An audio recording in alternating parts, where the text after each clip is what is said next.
What's up, everyone?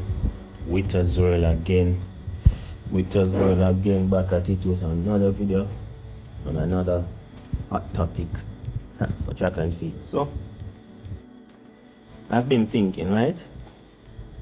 I've been looking, I've been watching how the athletes in track and field promote themselves, right? And I realized that many of the athletes do not promote themselves.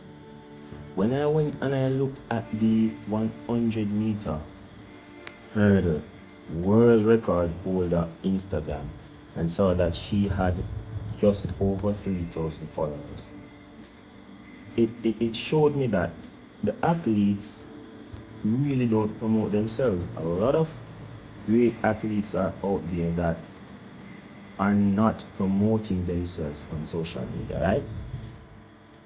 And one would try to say, oh, social media isn't important, social media isn't this, isn't that, right?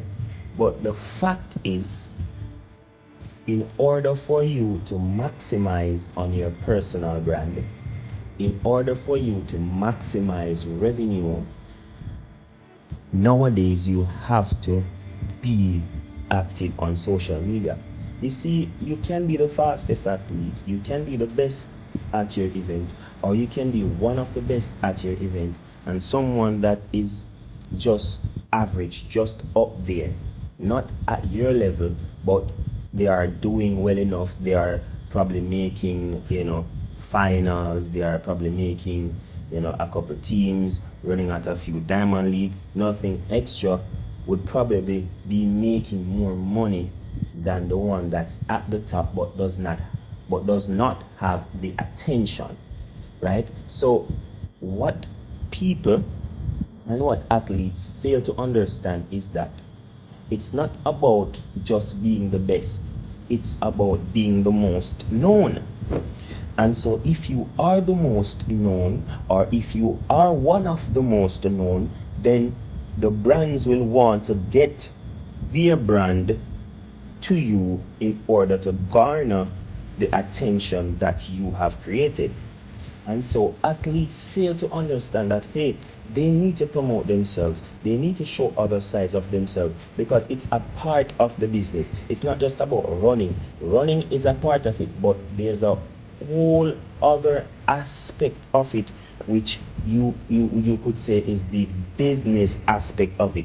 This is where the money comes from. This is where the revenue comes from. This is where the multiple streams of income comes from, and that is with the athlete marketing themselves, with the athlete promoting themselves. And so if you really look at it, if you really think about what I'm saying, is that in this day and age, athletes need social media to boost their personal brand. Now, based on what I'm seeing, a lot of these athletes that are doing well, they don't have a huge social media following. And when you go on their social media, they just have a few posts up and that's it.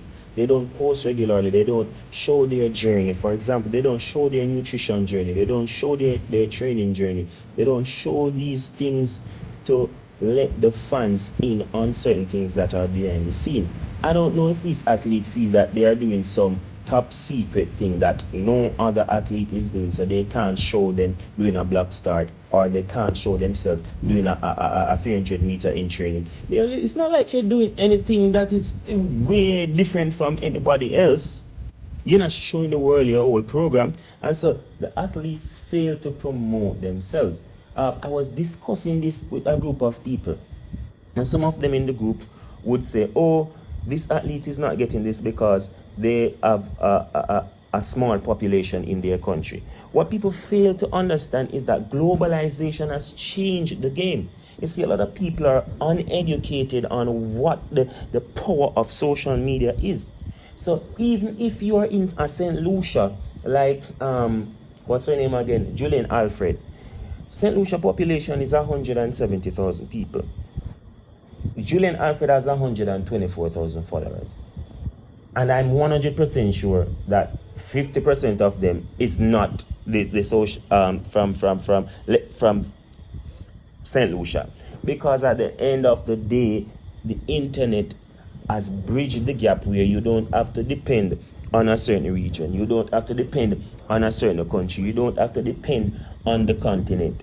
You can get fans from anywhere in the world, fans that love track and field from anywhere in the world.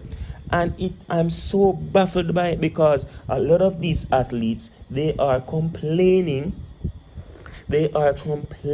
about not being promoted. They're complaining about not being posted, when they themselves aren't posting themselves on their social media. Crazy. It is absolutely crazy. When I look and I see a lot of these athletes, Antonio Watson, 400-meter champion, go on his Instagram, there's literally maybe 5 posts. It is absolutely crazy. And these athletes will come out and say, oh, they are not getting this, they are not getting that, they are not making any money from the sport, when they can leverage their personal branding, they can leverage their winnings, they can leverage these things. But the athletes are so boring and so lame, and it makes the sport boring, because these athletes have no personality, or even if they have the personality, the fans don't know, because they don't display their personal branding on social media. They fail to understand that it's not just about getting a sponsor from just a shoe brand. You can get a sponsor from a nutrition company. You can get a sponsor from another clothing company. You can get a sponsor from a hair product company. You can get a sponsor from a skincare company.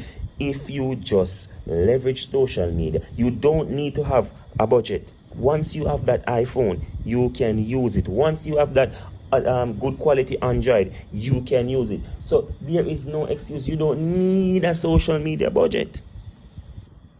And so they make the sport boring. And then you have a few uneducated people that don't really know that, or I wouldn't say they don't know, they fail to accept the fact that social media is needed in the space. They keep talking foolishness, utter rubbish, right? And it's crazy. It's just absolutely crazy. And they just fail to understand that social media is here and it's here to stay, and they need to promote themselves. Let me know what you guys think in the comment below. Please remember to like, comment, share, and subscribe. Peace out.